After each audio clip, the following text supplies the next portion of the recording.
सीधा आपको लिए चलते हैं लोकसभा। ये बात सही है कि कई आदरणीय सदस्यों को लगता होगा कि ये होता तो अच्छा होता, ये होता तो अच्छा होता। मैं इसको सकारात्मक रूप में देखता हूं और विचार व्यक्त करने वाले माननीय सदस्य इस तरफ से हो या उस तरफ से हो, इन अपेक्षाओं का महात्म्य है। अपेक्षाओं का महात्म्य इसलिए भी है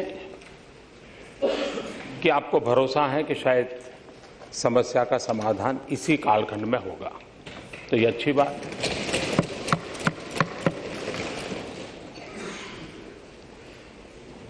कुछ ये भी बातें आई हैं कि भाई आप तो हमारी योजनाओं को ही नाम बदल रहे हो। मैं नहीं मानता हूं कि मुद्दा योजना का और योजना के नाम का है। मुद्दा समस्या का है। योजना नहीं है, पुरानी है, इसका तो विवाद हो सकता है, लेकिन इसमें कोई विवाद नहीं है कि समस्या पुरानी है। और इसलिए हमें जो समस्याएं विरासत में मिली है, उन समस्याओं का समाधान करने के रास्ते हम खोज रहे हैं। जिनको ये भी लगता है कि ये तो हमारे योजना थी, आपने नाम बदल दिया, मैं समझता हूं कि ऐसे विषयों पर आलोचना नहीं करनी चाहिए। आपने गर्व करना चाहिए, आपको आनंद होना चाहिए कि चलो भाई, समस्या के समाधान में कुछ बातों में यहां के लोग हो या वहां के हो, पहले वाले हो या नए वाले हो, सबकी सोच सही है, दिशा सही है, तो ये अपने आप में एक अच्छी बात है, मैं मानता हूं। और दूसरा, कभी कभार, अब मुझे याद है एक बार हम पर आलोचना बाहर हुआ करती थी कि भाई आजादी के आंदोलन में आप कहां थे। तो एक बार अटल जी ने बड़ा सटीक जवाब दिया था।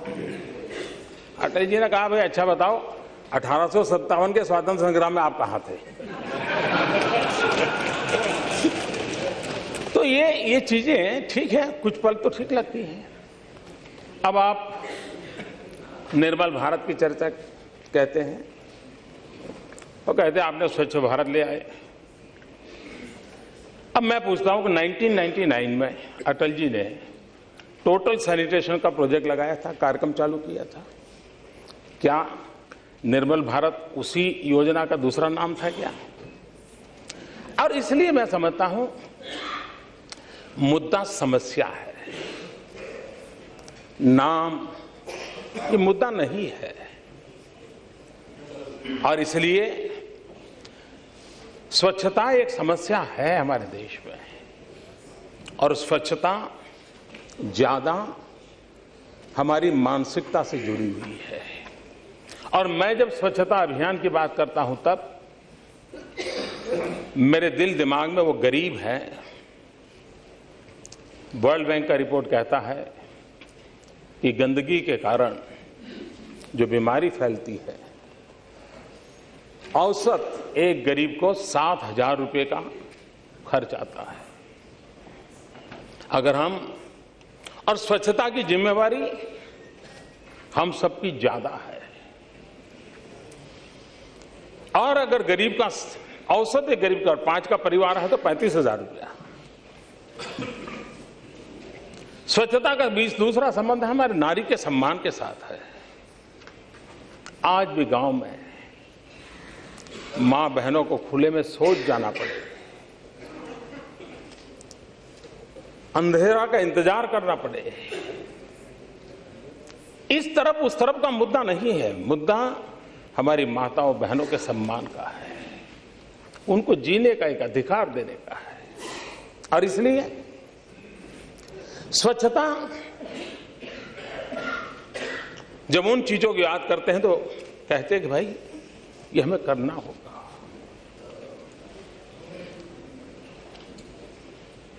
बालिकाएं स्कूल छोड़ देती है, पढ़ाई छोड़ देती है।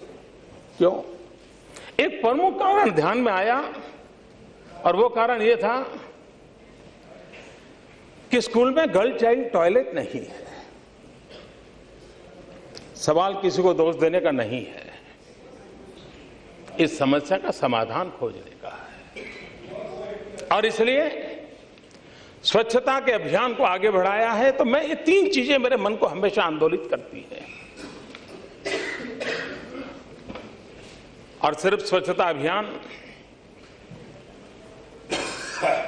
ये कोई उद्घाटन समारोह नहीं है, ये निरंतर करने का काम है और हम सबको करने का काम है। हम में से कोई नहीं है जिसको गंदगी पसंद है, लेकिन स्वच्छता का आरंभ मुझे करना चाहिए, उस पर हम जागरूक नहीं है। क्या 125 करोड़ देशवासियों को इस काम में जोड़ना चाहिए कि नहीं जोड़ना चाहिए?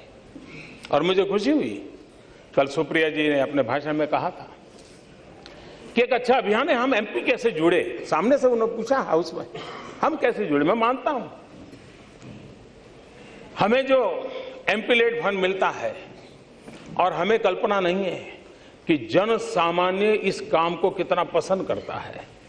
मुझे एक मीडिया ग्रुप के लोग मिले थे, वो कह रहे थे कि हमने केदारनाथ की कैलेमिटी में काम किया, धन संग्रह किया, हमें 4 करोड़ रुपया मिला।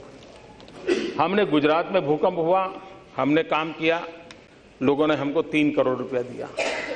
लेकिन अभी हमने स्वच्छता को लेकर के हमारे टेलीविजन के माध्यम से अभियान चलाया, हमें लोगों ने 400 करोड़ रुपए दिए। ये हाँ, और हम राजनीति में हुए उन लोगों से मैं कहूंगा, अगर आप वोट के हिसाब से भी करते हैं तो समाज को ये बहुत ही मनपसंद काम है। और अगर समाज नीति से करते हो तो इससे बड़ा स्वांतः सुखाय कोई काम नहीं हो सकता है। और इसे नाम ये रहे वो रहे, इससे ऊपर उठ करके समस्या न रहे उस पर हम केंद्रित करेंगे तो मैं समझता हूं हम बहुत कुछ कर सकते हैं। आदरणीय मुलायम सिंह जी ने कल एक अच्छी बात कही। उन्होंने कहा मोदी जी स्वच्छता की बात करते हैं, 80 घाट सफाई करने गए थे, अभी भी पूरा नहीं हुआ है। मुझे समझ नहीं आया कि मैं हंसूं कि रोऊं, इसलिए कि आदरणीय मुलायम सिंह जी उत्तर प्रदेश सरकार का रिपोर्ट कार्ड दे रहे थे कि केंद्र सरकार का रिपोर्ट कार्ड दे रहे थे।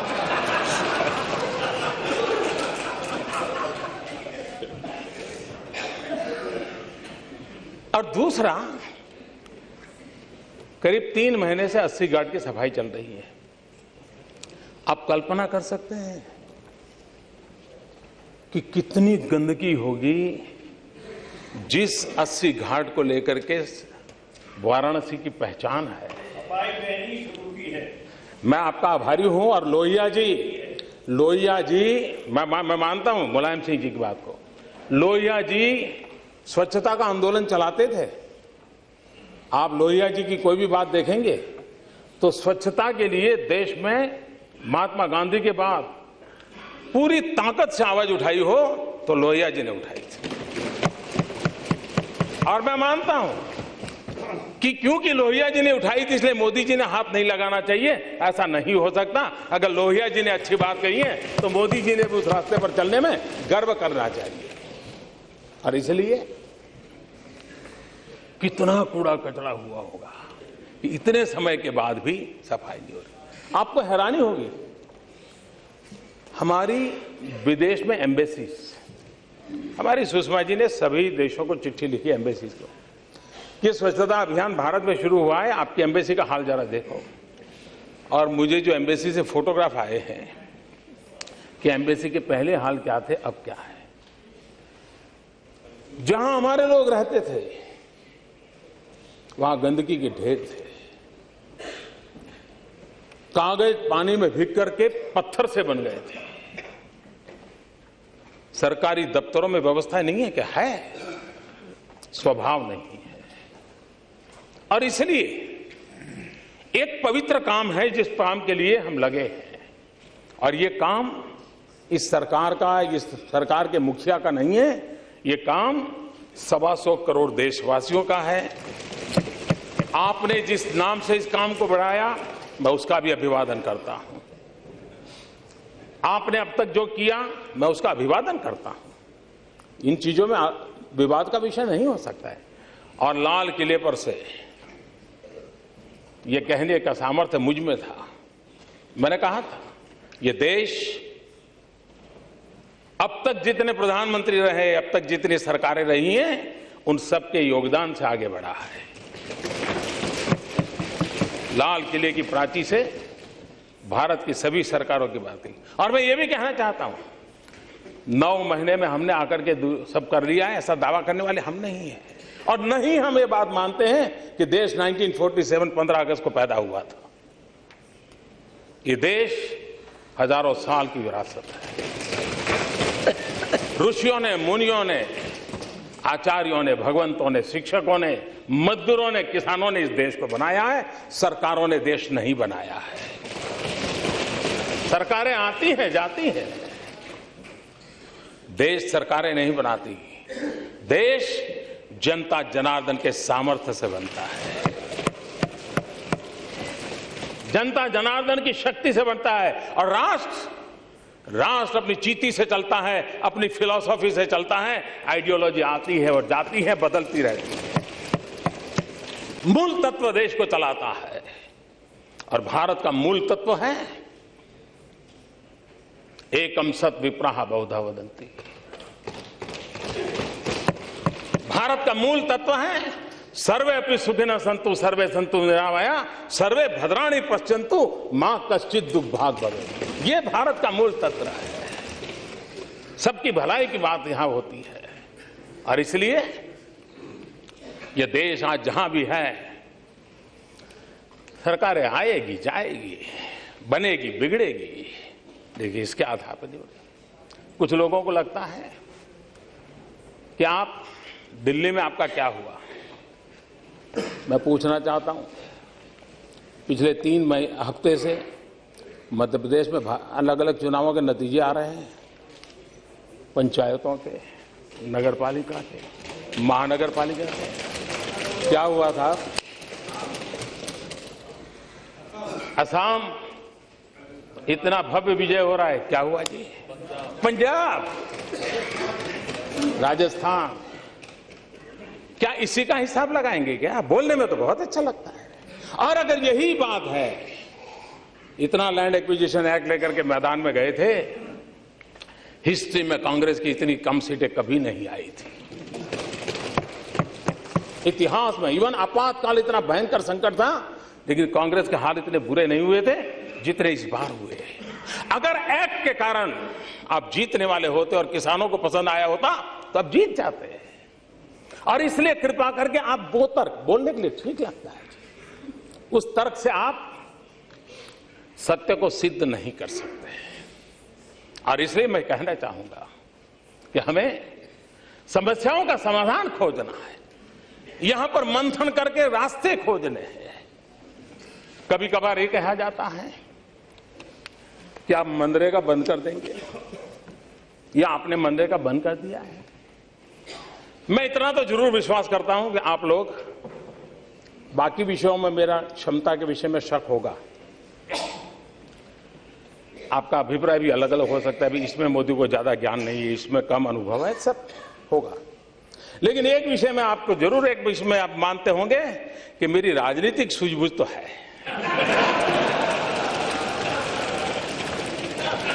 मेरी राजनीतिक सूझबूझ कहती है कि मनरेगा कभी बंद मत करो।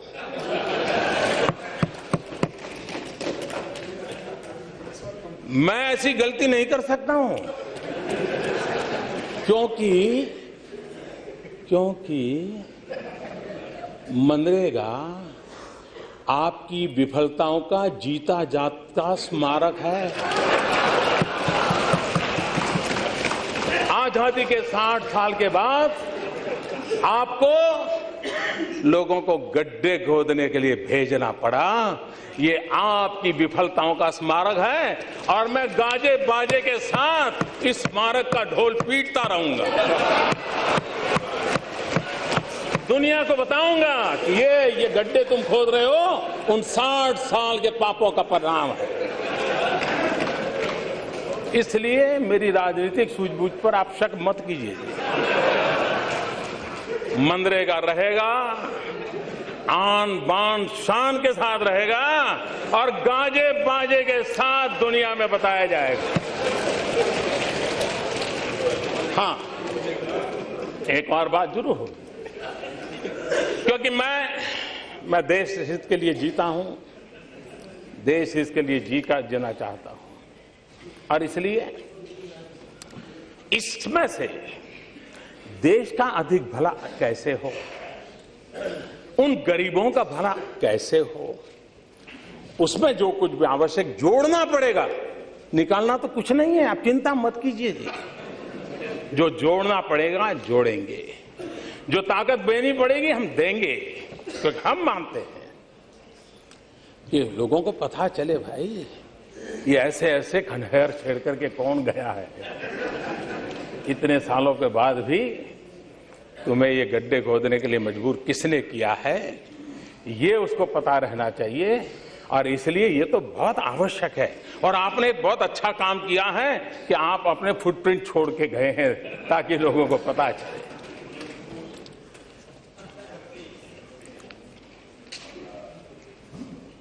कभी कभार भ्रष्टाचार की चर्चा होती है।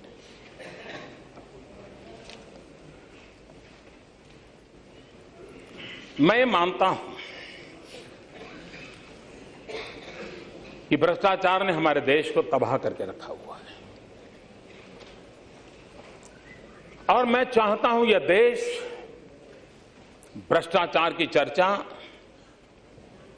राजनीतिक दायरे में न करें, क्योंकि राजनीति के दायरों में चर्चा करके हम इस भयंकर समस्या को तू मैं में ही उलझा देते हैं। किसकी शर्ट ज्यादा सफेद, यही पर हम सीमित हो जाते हैं और हम तो मैं उधर आरोप लगाऊंगा, वो इधर आरोप लगाएंगे और माल खाने वाले कहीं न कहीं खाते रहेंगे। अगर हम सब मिल जाएं, पुराने भ्रष्टाचार का क्या होगा, पुराने भ्रष्टाचार का क्या होगा, आगे हम मिलकर के तय करेंगे, नहीं होने देंगे तो भ्रष्टाचार जा सकता है। क्या देश में कोई समस्या ऐसी नहीं है जो राजनीतिक विवादों से परे हो? क्या देश में ऐसी कोई समस्या न हो सकती है जो तू मैं से बाहर निकल करके समस्याओं के समाधान के रास्ते खोज सके? भ्रष्टाचार एक समस्या है और उसका उपाय जो शासन में बैठे हैं उनकी जिम्मेवारी है कि वे पॉलिसी ड्रिवन स्टेट चलाएं। और जब पॉलिसी ड्रिवन स्टेट होता है, नीति आधारित व्यवस्थाएं होती हैं, तो ग्रे एरिया मिनिमम रहता है। मैं ये तो दावा नहीं करूंगा कि परमात्मा ने हम सबको इतनी बुद्धि दी है कि हम ऐसे कानून बनाएंगे, ऐसी नीतियां बनाएंगे कि जिसमें कोई कमी ही न रहे। मनुष्य का इतना तो सामर्थ्य नहीं है। हो सकता है आज समस्या ना हो कि 5 महीने के बाद 5 साल के बाद उभर करके आए, लेकिन मिनिमम ग्रे एरिया रहे। और जब मिनिमम ग्रे एरिया रहता है तब ये बात तय होती है कि जो अफसरशाही है उसको इंटरप्रिटेशन करने का अवसर ही नहीं रहता है, प्रायोरिटी करने का मौका नहीं मिलता है। और हमारी कोशिश है कि सरकारें पॉलिसी ड्रिवन हो। इंडिविजुअल के बीम के आधार पर देश नहीं चल सकता है, न सरकारें चल सकती है। और भारत के संविधान के दायरे में सब चीजें होनी चाहिए। और तब जाकर के समस्याओं के समाधान होते हैं। उदाहरण के स्वरूप कोयले का आवंटन, कोल ब्लॉक्स। जब सीएजी ने रिपोर्ट दी तो लिखने वालों को भी लगता कि इतना तो नहीं हो सकता यार। पहले कभी 600 करोड़ के भ्रष्टाचार का सुना है, 500 करोड़ के भ्रष्टाचार का सुना है, लेकिन 1,86,000 करोड़ तो देश भी चौंक गया था। राजनीति में बोलने के लिए काम तो आता था, लेकिन फिर भी मन में होता था नहीं यार 1,86,000 करोड़ तो कैसे हो सकता है। लेकिन अब जब कोयले का आवंटन हुआ, 204 माइंस सुप्रीम कोर्ट ने रद्द कर दी। अभी तक तो 18 या 19 को का ऑक्शन हुआ है और उसमें करीब 1 लाख से ज्यादा करोड़ रुपए ऑलरेडी आ चुके हैं। अगर यही 204 जब हो जाएगी तो सीएजी ने जो सोचा था उससे भी बड़ी आय इस ऑक्शन में से आने वाली है। उस समय जीरो थियरी चली थी, जीरो थियरी।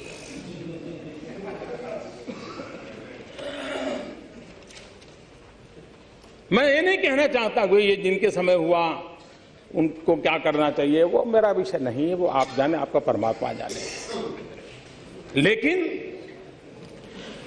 अगर हम इस दिशा में चलते हैं तो मुझे लगता है कि रास्ते खोजे जा सकते हैं और रास्ते खोज करके, और ये सीधा सीधा उदाहरण है कि भ्रष्टाचार मुक्त व्यवस्थाएं विकसित की जा सकती हैं। काम को कैसे किया जाए? एक तरफ हम किसान की बात बहुत करते हैं, लेकिन किसान को मुसीबतों से बाहर निकालने के लिए हम कोई रास्ते खोजेंगे कि नहीं खोजेंगे? कई उपाय हैं। जैसे हम एक काम लेकर के निकले हैं, पर ड्रॉप मोर क्रॉप। हमारे देश में पानी की कमी है, सारी दुनिया पानी के संकट से जूझने वाली है। क्या सरकारों का जिम्मेवारी नहीं है कि आने वाले 30-40 साल के भविष्य को देख करके कुछ बातों को करें कि हम तत्कालीन लाभ के लिए ही करेंगे?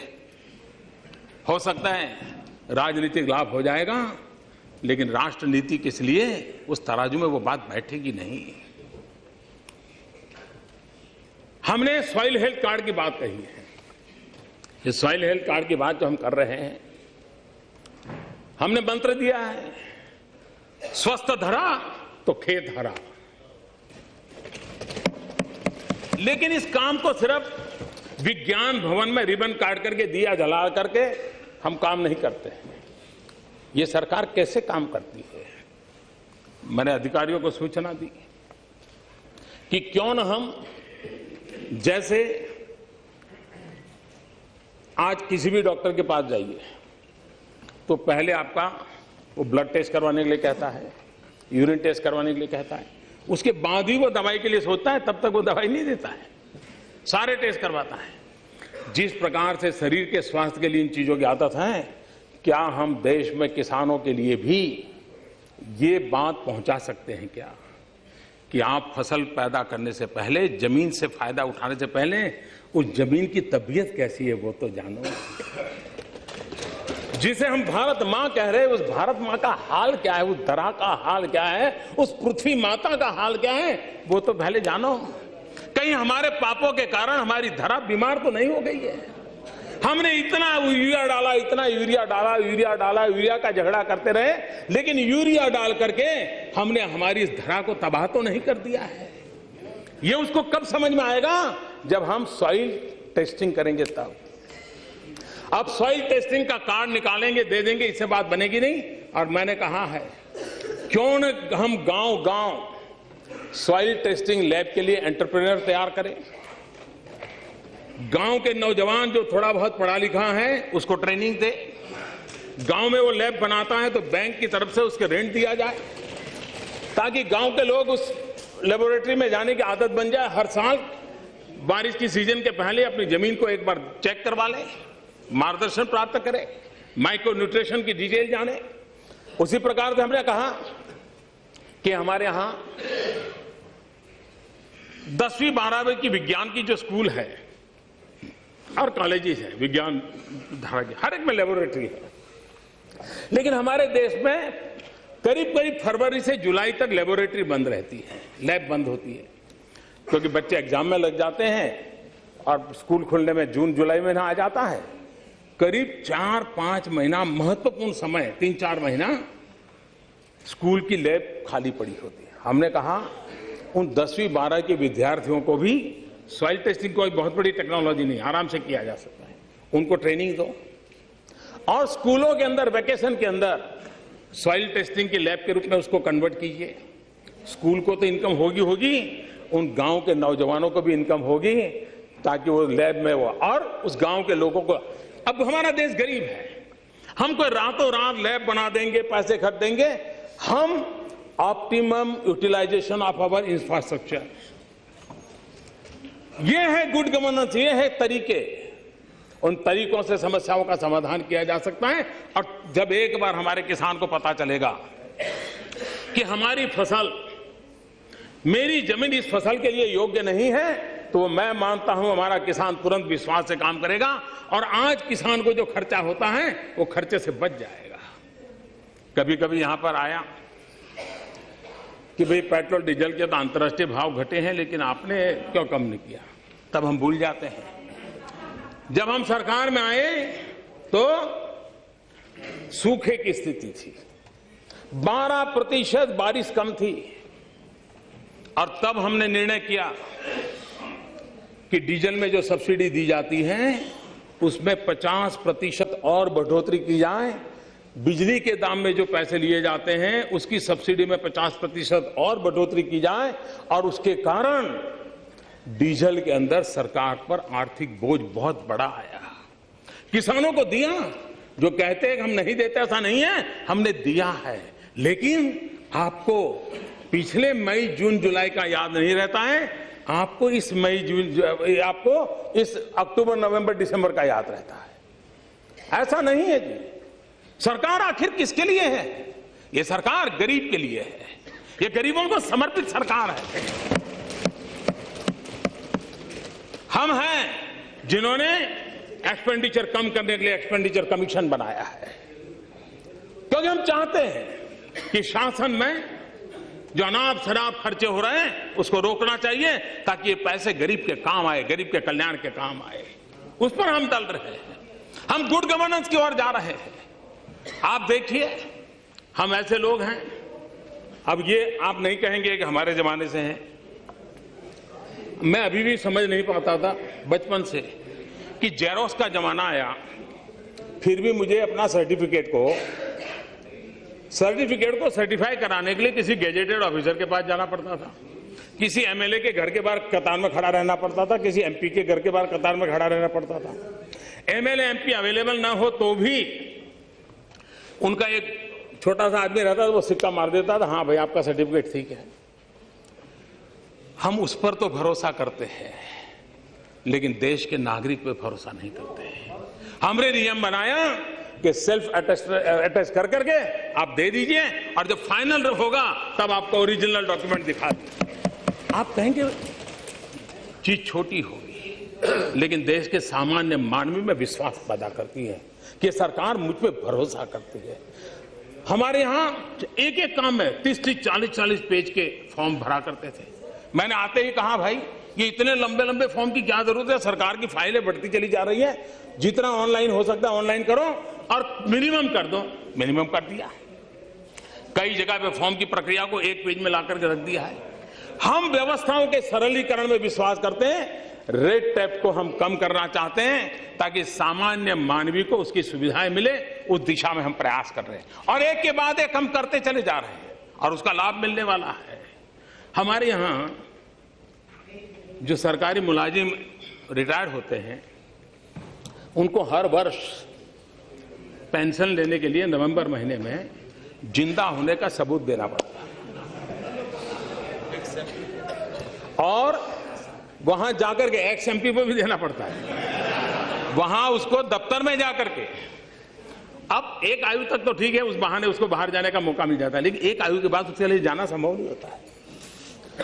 क्या हम इन व्यवस्थाओं को नहीं बदल सकते? हमने टेक्नोलॉजी का उपयोग करते हुए अपने घर में बैठ करके भी वो अपने जिंदा होने की बात कुर्बान कर सकता है, उसका पेंशन पहुंच जाए, उसका पूरा मैकेनिज्म बना दिया। क्या ये हमारे गरीब पेंशनर का सम्मान है? आपको लगेगा इतना बड़ा देश है, मोदी छोटी छोटी बातें करते हैं। मुसीबतों की जड़ ही तो छोटी छोटी होती है, जो बाद में बहुत बड़ा वटवृक्ष बन जाती है, विश्व वृक्ष बन जाती है, जो समस्याओं के अंदर सबको लपेट लेती है और इसलिए आवश्यक होती है। और हम चाहते हैं, कभी कभार मुझे याद है पिछले सत्र में हमारी बहुत मजाक उड़ाई गई। मैं नहीं जानता हूं इस प्रकार का भाषा का प्रयोग जो कर रहे थे उचित होता था। यहां तक कह दिया कि आपको वीजा दे रहे हैं पार्लियामेंट में आने का। इस प्रकार का प्रयोग करने वाले लोगों को मैं और तो कुछ कहता नहीं हूं, लेकिन मैं इतना कहता हूं, अंतर्राष्ट्रीय स्थानों पर कुछ काम निर्धारित होते हैं जिसको करने पड़ते हैं। उन मीटिंगों में पहले के प्रधानमंत्रियों को भी जाना पड़ता था, इस प्रधानमंत्री को जाना पड़ता है और भविष्य में जो आएगा उसको भी जाना पड़ेगा। लेकिन वही एक मजाक का विषय बन जाए कि हमारी राजनीति इतनी नीचे आ गई है कि हम कोई ऐसी बातों की चर्चा कर रहे हैं कि आपके पास मेरी आलोचना करने के लिए और कोई मुद्दे नहीं बचे। लेकिन मैं कहना चाहता हूं, अगर आपको देश की इतनी चिंता थी तो आप इस देश का प्रधानमंत्री विदेश गया तो कितना समय कहां बिताया, कभी उसकी भी तो जांच कर लेते, कभी उसकी भी तो इंक्वायरी कर लेते। मैं आज कहना चाहता हूं जी, मैं जापान गया तो जापान मेरे कार्यक्रम में मैंने एक कार्यक्रम क्या जोड़ा, मैं वहां एक नोबेल लॉरिएट साइंटिस्ट याकामाहा को मिलने गया। क्यों? फोटो निकलवाने के लिए। मैं इसलिए किया गया कि उन्होंने स्टेम सेल के अंदर जो रिसर्च की है, मैंने जितना पढ़ा था तो मेरे मन में आया था शायद इनकी एक खोज हमारे काम आ सकती है क्या। क्योंकि मैं जानता हूं मेरे देश के आदिवासी, उन आदिवासियों को परंपरागत रूप से सिकल सेल की भयंकर बीमारी से जूझना पड़ रहा है, और सिकल सेल की बीमारी कैंसर से भी भयंकर होती है। जिन्होंने सिकल सेल की बीमारी वालों के विषय में पूछा है तो पता चलेगा ये कितनी पीड़ादायक होती है और पीढ़ी दर पीढ़ी चलती है। अभी तक उसकी कोई दवाई नहीं मिली है। एक आशा लगी है कि स्टेम सेल के द्वारा सिकल सेल की बीमारी से मुक्ति हो जाए। हम गए तो वहां गए, उनसे चर्चा की और बेंगलोर के हमारे साइंस इंस्टीट्यूट के साथ आज उस दिशा में हमारा काम हो रहा है कि स्टेम सेल्स के द्वारा हमारे युवा साइंटिस्ट कुछ खोज करें। मेरे आदिवासी भाइयों को पीढ़ी दर पीढ़ी जो परेशानियों से जिंदगी गुजारनी पड़ती है उससे वो बाहर आ रहे। हम ऑस्ट्रेलिया गए, G20 समिट में गए। हम कहां गए? मैं उस किसानों के साइंटिस्ट, एग्रीकल्चर साइंटिस्टों को मिलने गया, उनके लैब में गया जिन्होंने प्रति हेक्टर ज्यादा चना उगाने का और सबसे खराब धरती पर चना उगाने का सफल प्रयोग किया था, रिसर्च किया था। कहीं पढ़ा था मैंने, मेरे मन में पढ़ा था, मैं उनके पास गया। हमारे देश को पल्सिस में हम बहुत पीछे हैं। देश को पल्सिस की जरूरत है। गरीब आदमी को न्यूट्रिशन फूड के लिए प्रोटीन जरूरत है। हमारे देश के गरीब को प्रोटीन मिलता है दाल में से, पल्सिस में से मिलता है। अगर हम किसान, हमारा किसान अच्छी मात्रा में पल्सिस पैदा कर सकता है, अगर प्रति हेक्टर ज्यादा पल्सिस पैदा कर सकता है तो उसको भी अच्छी आय मिलेगी और हमारे गरीब का भी भला होगा।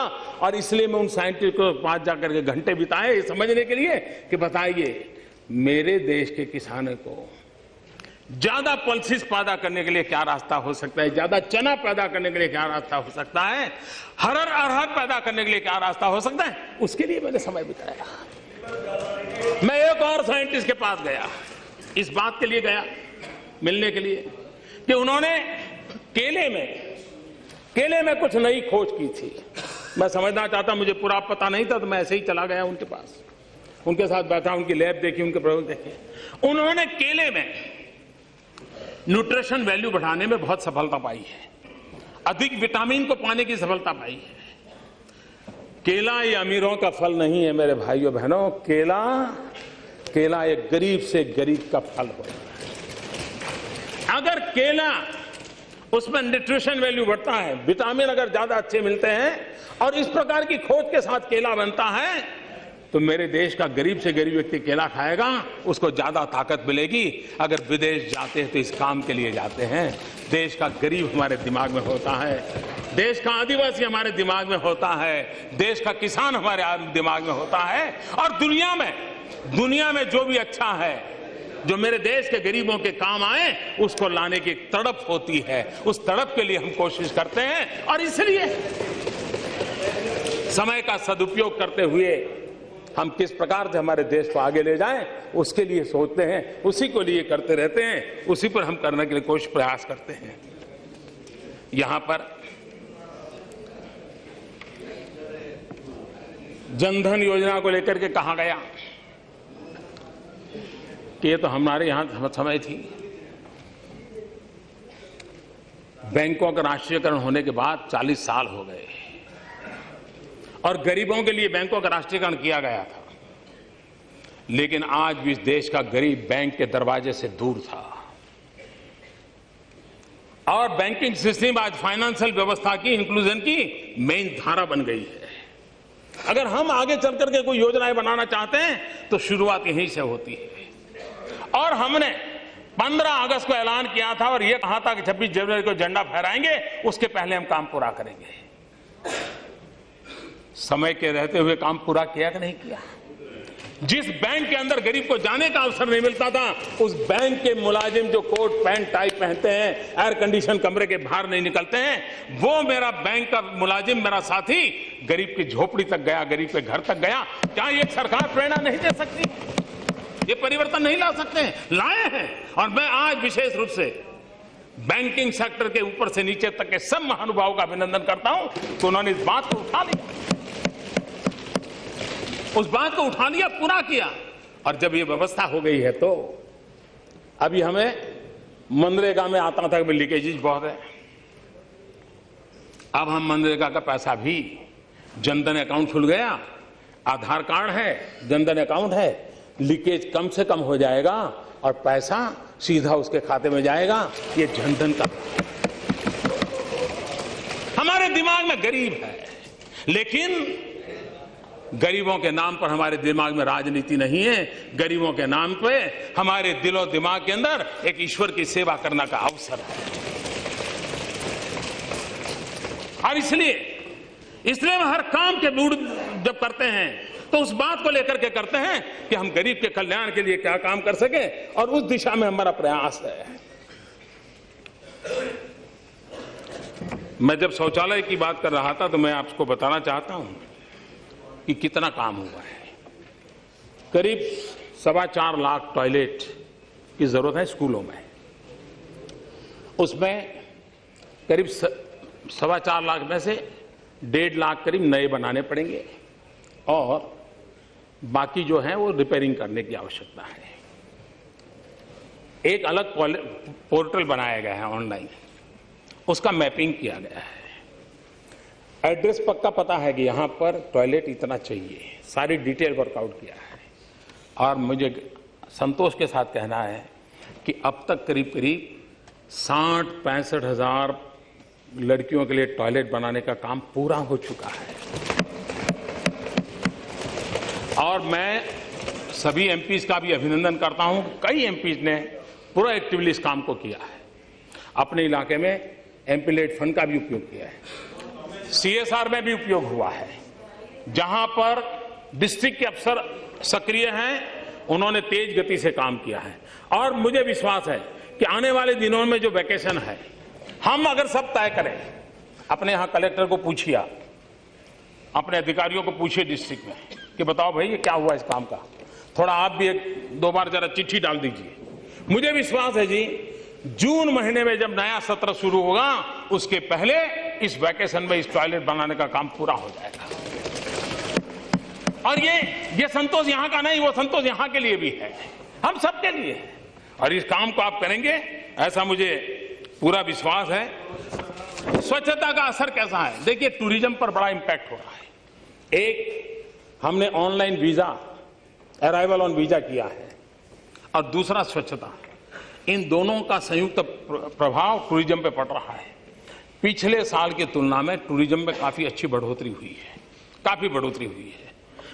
कई बातों में नेगेटिव प्रचार होने के बावजूद भी कुछ चीजें ऐसी पैदा होती है जिसके कारण हमारे यहां टूरिज्म को बहुत बड़ा नुकसान हो जाता है, लेकिन उसके बावजूद भी इन व्यवस्थाओं के कारण टूरिज्म में काफी बढ़ावा हुआ है।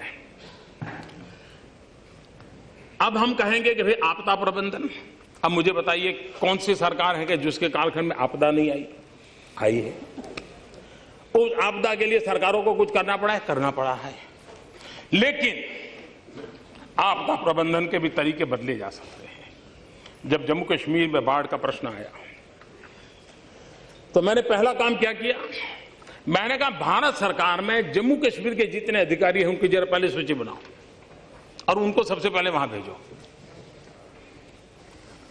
होम सेक्रेटरी उस समय के थे जो पुराने जम्मू कश्मीर कैडर के थे, उनको मैंने भेज दिया, हफ्ते भर वहां पर रखा। क्यों?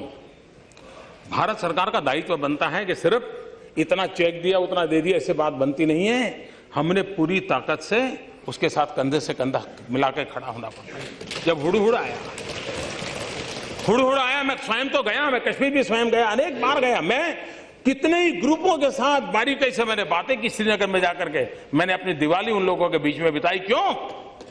ताकि सरकार में बैठे हुए और लोगों को भी सेंसिटाइज हो कि भैया हमारा दायित्व बनता है। ऐसा नहीं कि बाढ़ पूरी हो गई तो उनको अपने नसीब पर छोड़ दिया जाए, ये हमारा दायित्व बनता है।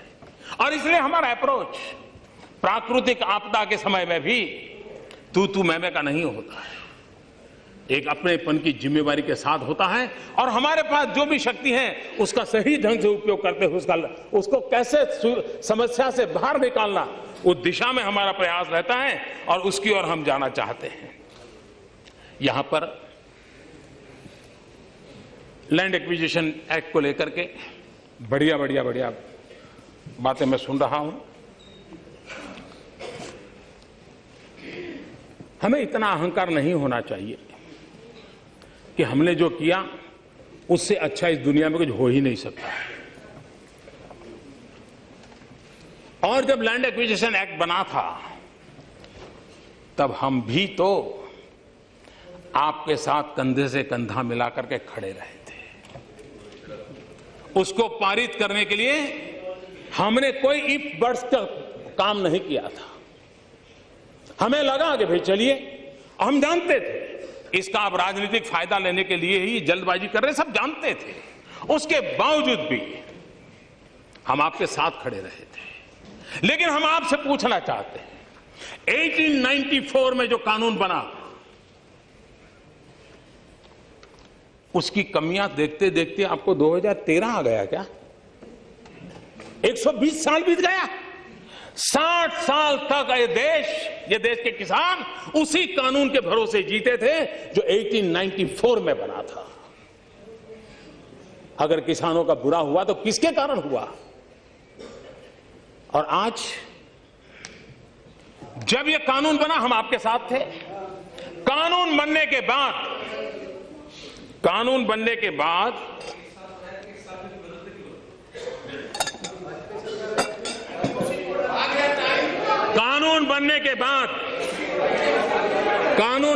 बाद जब हमारी सरकार बनी, सभी राज्यों के सभी दलों के मुख्यमंत्री, किसी एक दल के मुख्यमंत्री नहीं, सभी दलों के मुख्यमंत्री एक आवाज से कह रहे, साहब आप किसानों के लिए कुछ सोचिए।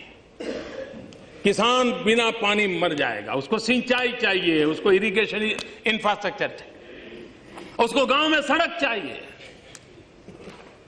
गांव के गरीब को रहने के लिए घर चाहिए। और आप ऐसा कानून बनाए हो, आप भाजपा वाले भी साथ में थे, कि जिसके कारण हमारा भला नहीं हो रहा है। ये हिंदुस्तान की सभी सरकारों के सभी मुख्यमंत्रियों ने कही हुई बात मैं बता रहा हूं। क्या ये देश जो फेडरल कोऑपरेशन की बात करता है, फेडरलिज्म की बात करता है, क्या हम इतने अहंकारी हो गए हैं कि हमारे राज्यों की मुख्यमंत्रियों की बात को सुने नहीं? हम इतने अहंकारी हो गए हैं कि हमारे राज्यों के मुख्यमंत्री परेशान है, राज्य परेशान है, उनको हम नकार दें? क्या उनकी बात हमको सुननी नहीं चाहिए? और उनकी जो भावना है, उस भावना को हमने सकारात्मक रूप से आदर करना चाहिए, नहीं करना चाहिए? और उनकी मांग क्या है?